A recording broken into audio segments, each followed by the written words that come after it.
Okay. When you can have an impact on the game like you did on Sunday, but also in a winning effort, how satisfying is that for you? It definitely feels good. Well, really just the winning part. I mean, but to be able to, have my boys back out there, that's probably the best feeling about of everything. Everyone's been talking about you since OTAs about how much you've grown. Do you sense that as well? I mean, are you starting No, to see yeah, that? for sure. Just as far as how far I've come mentally, just adjusting to everything. Because this is only my third year playing interior D line, so just getting used to all that. But I mean, yeah, I've definitely come a long way, and I still have a long way to go for sure. Specifically, what would you say, is the biggest point of growth for you? Just going out there, having a better understanding of what's going on, and then just allowing me to play faster. How up does this team get going into Arrowhead? I mean, it's always a competitive, kind of angle, obviously, with the team being a rival. How is that for I you mean, this year?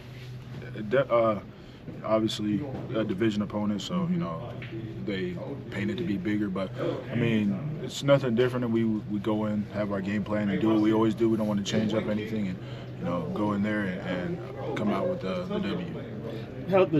What's the challenge of facing a player like Mahomes, who's seen every kind of defense, and how do you adjust to a guy like that? Obviously he's a great quarterback, very smart player.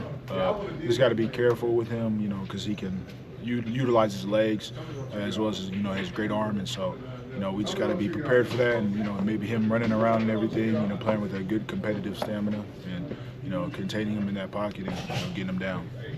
When you look at the tape for the Chiefs, when you look at that interior offensive line, guys like Creed Humphrey and guys like Trey, what are some things about them that just make them so good and hard to go up against from pass rush perspective? I think just, especially with Creed, he's a very smart player, and he can move actually pretty good, and so I think overall it just makes him a great player. Obviously, he's in the middle of the field. He's a center, so he's the heart of their O line, and so the guys next to him, I think they just play together really well, and so we have to take account for that and come up with a good game plan. When Mahomes likes to escape, he likes to go up the gut. How important is it going to be for you guys to be in that interior really disciplined as well?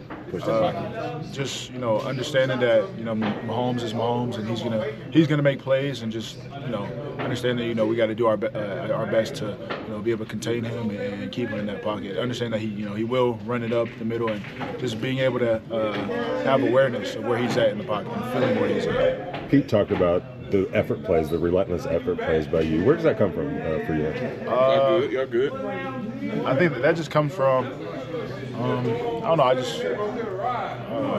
Robbie, he always says you tell someone's love for their teammates by how close they are to the ball when the play's over. So I just try to be always there, hair on fire, try to run to the ball, especially, we got a bunch of guys on D-line that do that. AB, he's known as our screen killer. He's always running, and of course Max. And so, obviously I'm trying to play up to their standard and everything. So, that's just our standard in the D-line room. Jonah, coming off a game where nearly everybody on the line got to make a play, just how much is confidence running high in this unit right now? I feel like we are doing a good job of not being too high. Obviously, it feels good in the moment, but in the football, it's on to the next week. You got an opponent every week, and so obviously, we've had our moment after the game, and then now we're just back in the middle because we don't want to get too high, don't want to get too low.